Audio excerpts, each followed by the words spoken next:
En la Radio Canaria, Episodios Insulares, con Paola Llinares.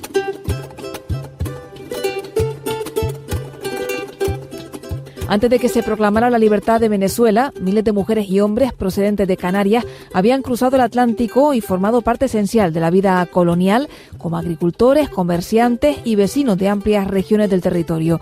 Esta comunidad, inserta en una sociedad marcada por tensiones sociales y económicas, se encontró en medio del estallido independentista del siglo XIX. Adoptó posturas diversas, desde el republicanismo hasta el realismo, y muchos de ellos protagonizaron momentos clave de una guerra que llevó a la emancipación, pero también provocó la fractura interna del país.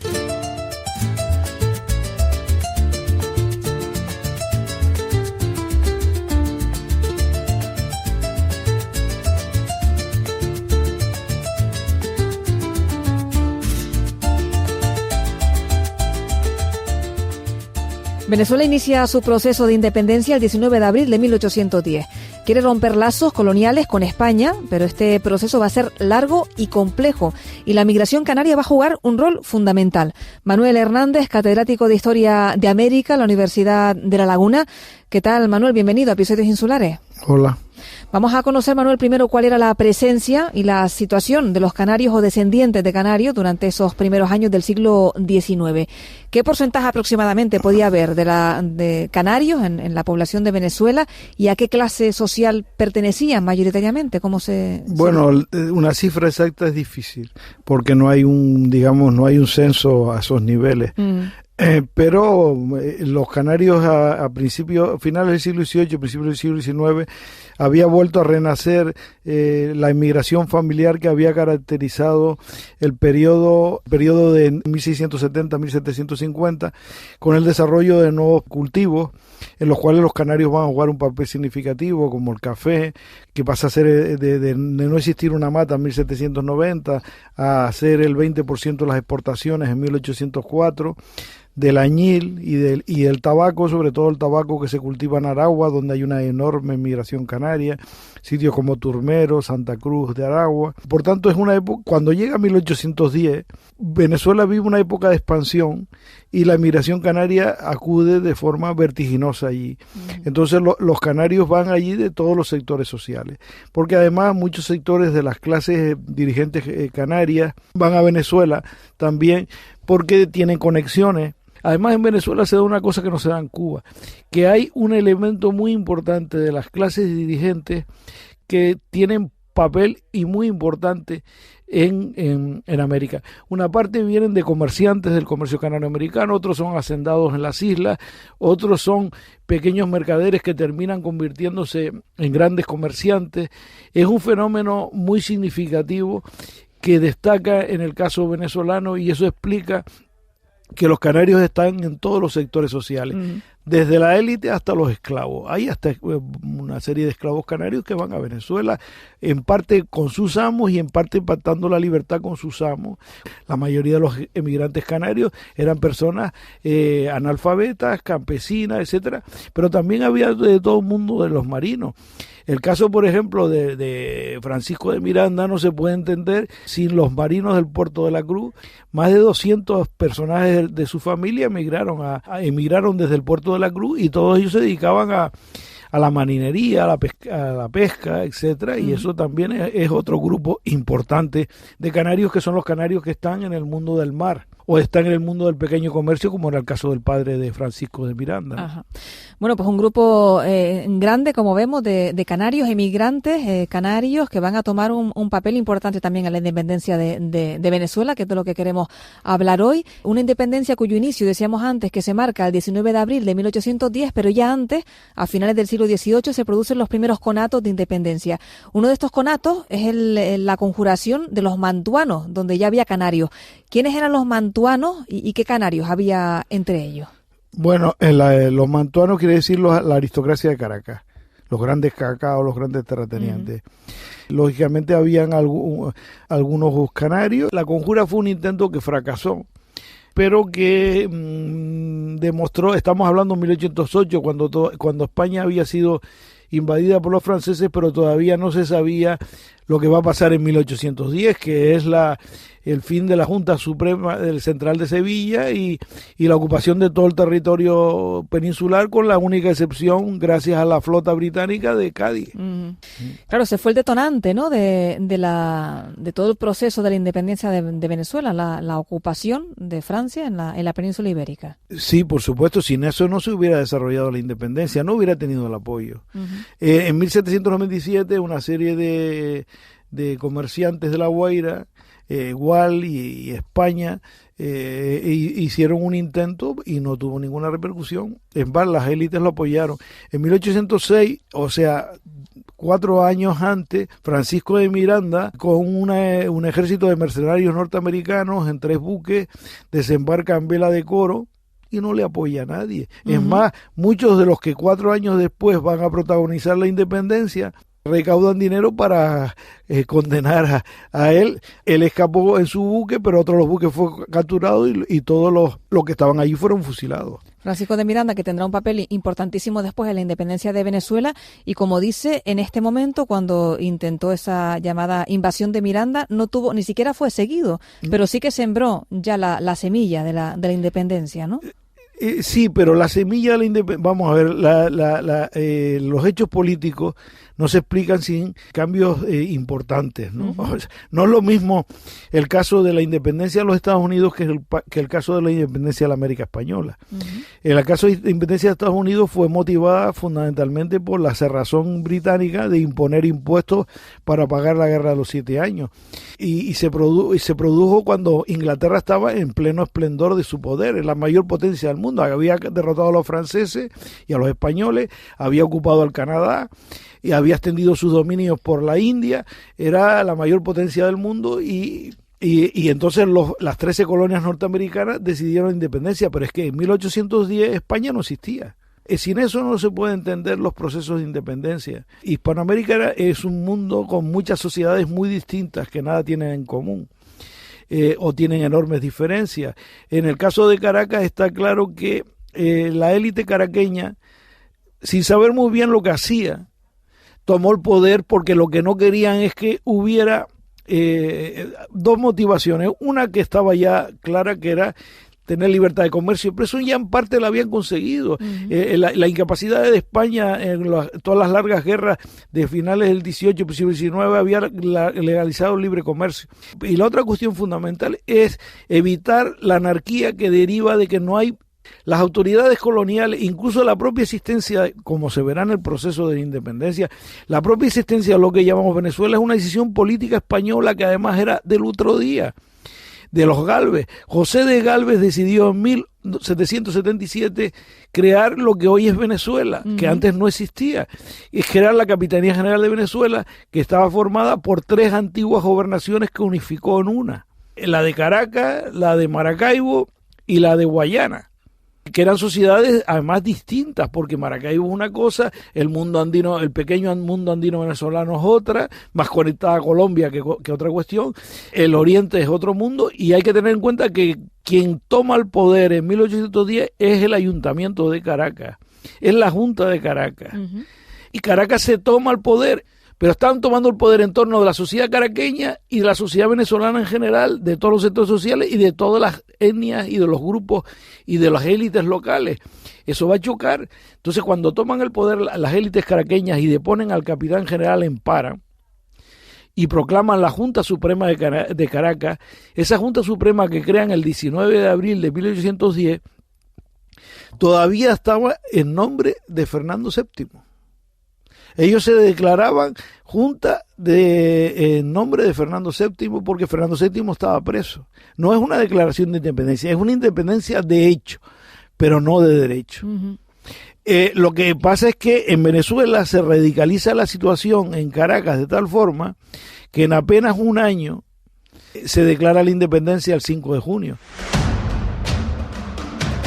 Gobernaba a la sazón don Vicente en Paraná, Venezuela, y a medida que las noticias de España llegaban a Caracas más fatales, crecía más el ánimo en sus habitantes, al par que disminuía notablemente el de las autoridades españolas, que se encontraban anonadadas a la vista de los sucesos de la península. Impresiones del tinerfeño Antonio Ascanio Franchi Alfaro en un extracto de su autobiografía recogida por Manuel Hernández en Entre Insurgencias y la Fidelidad, textos canarios sobre la independencia de Venezuela. Y en poco tiempo de esa declaración de independencia se produce la llamada Rebelión de la Sabana del Teque, protagonizada por canarios. Los que protagonizaron esta revolución, este intento, esta sonada, esta conspiración, eran básicamente personas del pequeño comercio de Caracas, pulperos, etcétera, que se dio al mismo tiempo que otra rebelión que tenía otras características, pero también estaba unida y estaba conectada, la de Valencia, que estallan prácticamente al mismo tiempo y están conectadas. ¿Cuál es la razón? Es que la Primera República había favorecido los intereses de los mantuanos y los pequeños pulperos habían visto pues confiscados sus bienes, etcétera. Entonces, igual que con el conjunto de las clases bajas venezolanas, se va a ver una deserción. ¿Por qué? Porque para ellos la república es una república de ricos, de mantuanos, e incluso el derecho al voto solo se da el derecho al voto a las personas ricas. Es un sufragio restrictivo. Eso va a crear tensiones con los demás grupos sociales, los pardos, los blancos de orilla, en los cuales estamos los canarios, aunque también había canarios pardos, pero bueno, eso no vamos a entrar en esa cuestión. Y van a protagonizar un intento de asonada que fue reprimido muy duramente. No pasó de ser una simple manifestación, que además fue descubierta. Terminó mandando al patíbulo de forma brutal y desmedida a 14 canarios, que fueron cortados y le cortaron la cabeza, etcétera, e incluso intentaron ponerlos por los barrios y cosas de estas expuestos a las cabezas, ¿no? Las picotas, ¿no? Fue la primera gran rebelión. Unos pocos pulperos del barrio de Los Teques se pusieron a dar gritos contra la independencia y el Congreso, a tiempo que al tiro de un cohete hicieron otro tanto otros pulperos del barrio de San Juan, y en medio del alboroto suscitado en una y otra parte se hizo una muerte y hubo algunas heridas. El gobierno empleó inmediatamente las armas. Una chusma de pardos, armada de sables, corrió con precipitación a prender a todos los pulperos canarios. Descripción de Coli Prat, arzobispo de Caracas entre 1807 y 1822 en Memoriales sobre la Independencia de Venezuela, publicada en 1861. Nos hablaba antes de Monteverde, supongo que se refiere al otro canario, Domingo Monteverde. Y Rivas. Que fue... primo hermano de José Félix Rivas. Están todos conectados, ¿no? Sí, claro. Él se autoproclamó capitán general y obligó a Francisco de Miranda a capitular. Obligó a capitular, sí, pero no por autoproclamarse capitán general. Sino vino porque el problema es que la Primera República nació por estas cosas que hemos señalado, primero con la oposición de muchísimas oligarquías locales, entre ellas todavía no tiene la bandera de Venezuela Maracaibo, ni la tiene tampoco Coro. Se le añadió Chávez a Bolívar, que por eso como Chávez quería distinguirse en la bandera de Venezuela, le añadió la estrella de Guayana. No la tenía porque era considerada traidora. O sea, esos tres territorios nunca se incorporaron a la Primera República. Y otros pactaron, como es el caso de Mérida, de los tres estados andinos, incorporarse como estado. De hecho, Valencia se opuso, y una de las razones de la rebelión de Valencia fue que los trataron mal porque no les dieron derecho a provincia. Hoy sí es una provincia del estado Carabobo, pero a Valencia, donde además había un grupo muy importante de canarios que van a protagonizar con los pardos la rebelión. De hecho, el dirigente era un cura del Puerto de la Cruz. Entonces, Domingo Monteverde lo que hace, él es un marino. De hecho, estuvo en Trafalgar.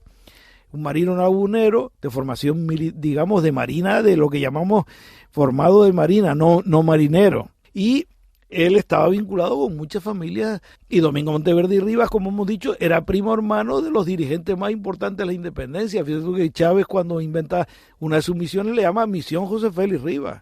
Por tanto, una persona perfectamente conectada con la sociedad venezolana y con parientes. Y él se autoproclama capitán general, ¿no? ¿Qué es lo que ocurre entonces? Porque... Bueno, hay que tener en cuenta que estamos en la época de la regencia de Cádiz.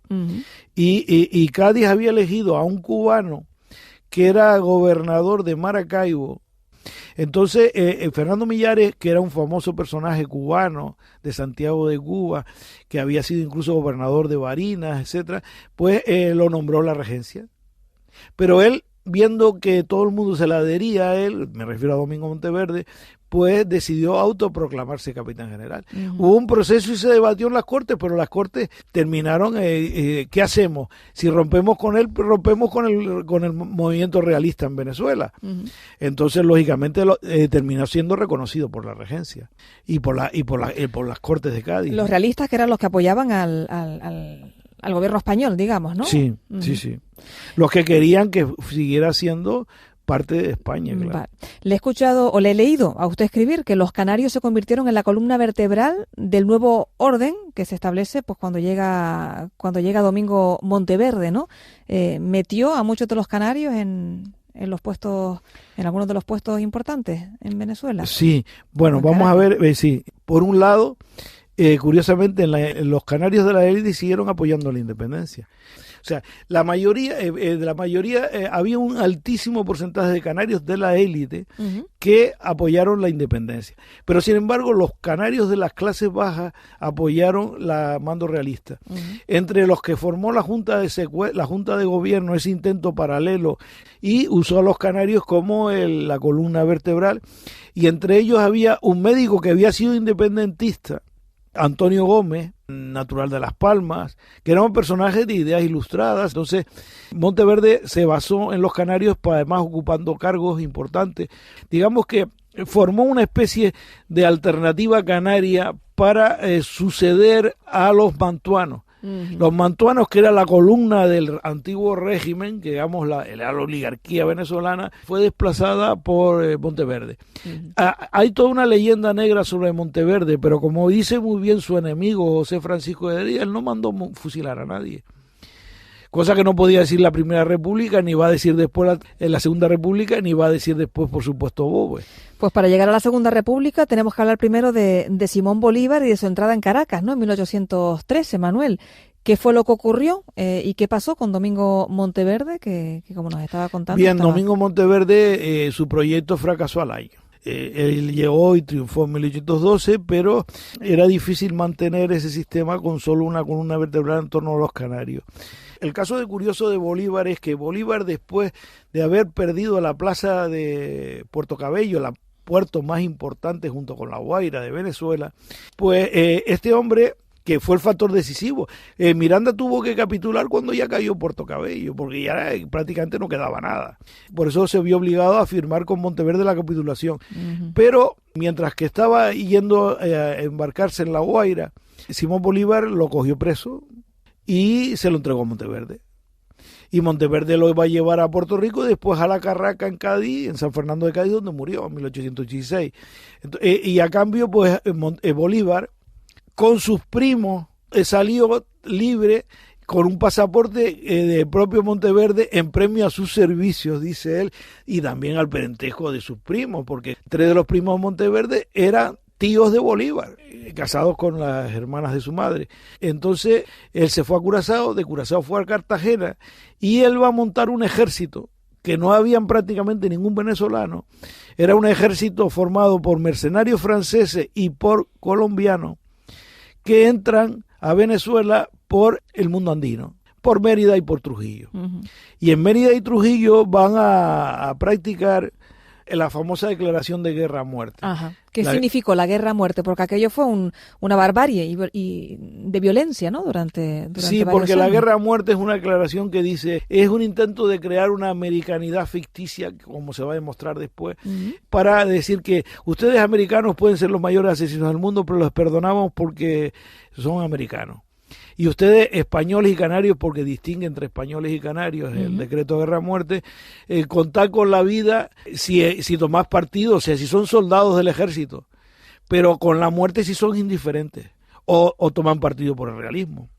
Y empezó a hacer todo un largo recorrido de los pueblos que cogía. En Maracay fusiló a 8, en numerosos sitios, hasta que muchos huyeron hasta La Guaira, y en La Guaira los cogió a todos, y enfermos y no enfermos los ahorcó y los fusiló. Españoles y canarios, contad con la muerte aunque seáis indiferentes, si no obráis por la liberación de América. Venezolanos, contad con la vida aunque seáis culpables. Decreto de guerra a muerte firmado por Simón Bolívar el 15 de junio de 1813 en la ciudad de Trujillo. Eso va a crear unas tensiones gigantescas, porque claro, los canarios no eran solo los canarios tenían vínculos, como el mismo Bolívar sabía, con toda la sociedad venezolana. Y tenían unas relaciones estrechas en todos los lugares de Venezuela, menos en el mundo andino, que era mucho menor. En todo el resto de Venezuela estaba lleno de canarios y de hijos de canarios. Es que si nos ponemos a ver, la mayor parte de los dirigentes de la independencia, empezando por Miranda, por supuesto, o Juan Paz Castillo, o José Félix Rivas, eran hijos de canarios. ¿Y el propio Simón Bolívar no tenía también? Sí, lo que pasa es que era mucho más remota. Ya. Él tiene 4 ramas canarias, pero claro, es que hay que tener en cuenta que el primer Simón Bolívar que visita Venezuela, que se arraiga en Venezuela, viniendo de Santo Domingo, curiosamente habiendo estado en Tenerife previamente. Estamos hablando del siglo XVI. La mayor parte de los venezolanos hoy, de cualquier que tienen varias generaciones en Venezuela, todos por la vía femenina descienden de Canarias. Porque la inmigración familiar canaria es fundamental. Ya. O sea que es increíble claro, el impacto terrible que fue la guerra a muerte. Porque como yo dije en un libro que publiqué que se llamaba La Guerra a Muerte, de esos barros vinieron esos lodos. Porque en 1813 entra todo pomposo Bolívar en Caracas, proclamándose además el libertador, con el título, hace un acto para proclamarse el libertador, pero en menos de un año sale huyendo para Oriente. Y se acaba la Segunda República. ¿Y quiénes sustituyen a la Segunda República? Los llaneros. Y la restauración del absolutismo en 1814 en España determinó de alguna manera o marcó un punto de inflexión en ese proceso que seguía Venezuela para llegar a su independencia. No lo marcó por las razones que voy a señalar. Primero porque antes de la caída del absolutismo había caído Caracas de Bolívar, con las huestes de Boves y de Morales. Ahí se destapó todo el odio social.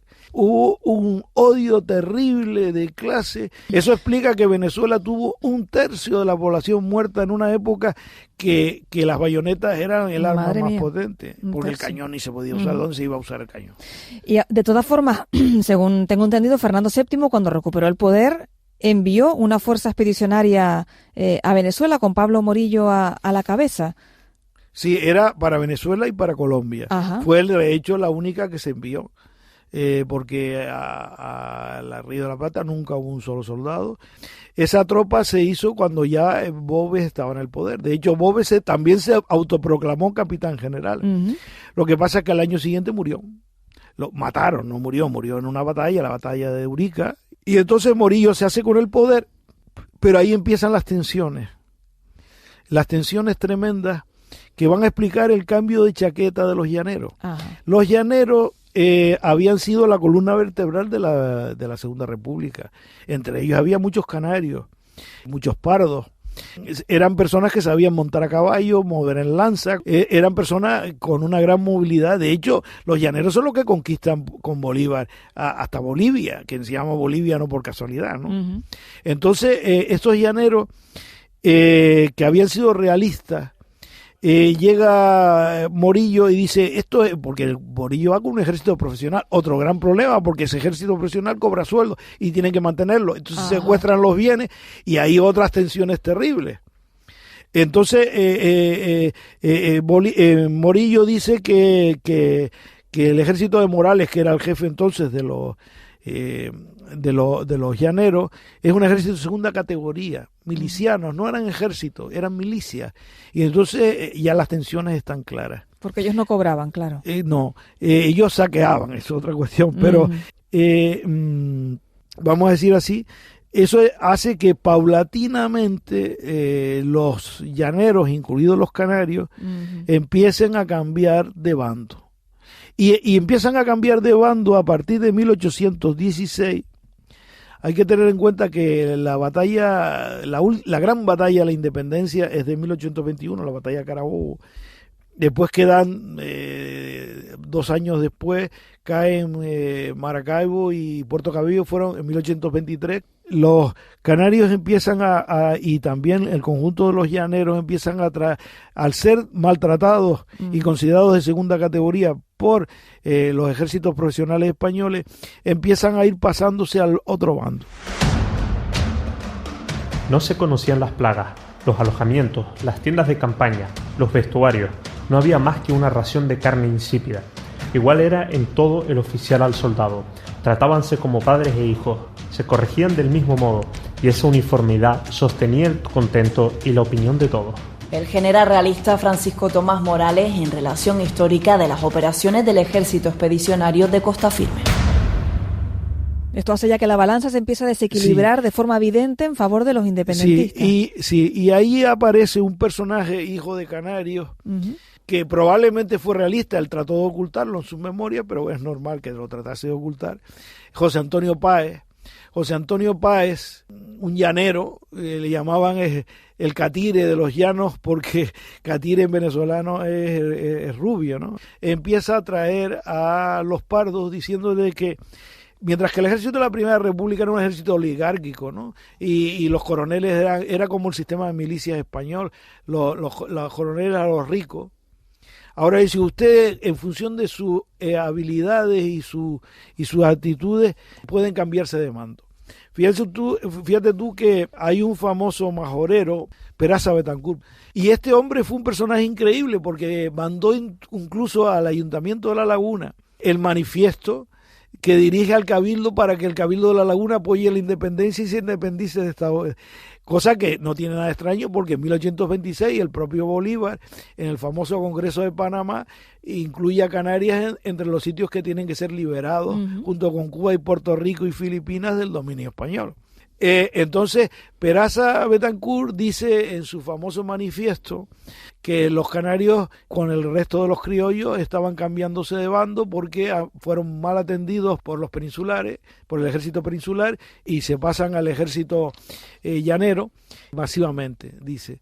Y te puedo decir una cosa, en 1821, los que ganaron la batalla de Carabobo, el 90% eran realistas, habían sido realistas. Entonces, ¿qué es lo que hizo Páez? Les prometió de recompensa de tierra, y de hecho él, que era un desgraciado, que no tenía donde caerse muerto, se convirtió en uno de los mayores terratenientes de Venezuela, que debemos recordar que fue el que rompió con Bolívar y fue el primer presidente de la República de Venezuela en 1830 y el promotor, curiosamente, de la migración canaria en 1830.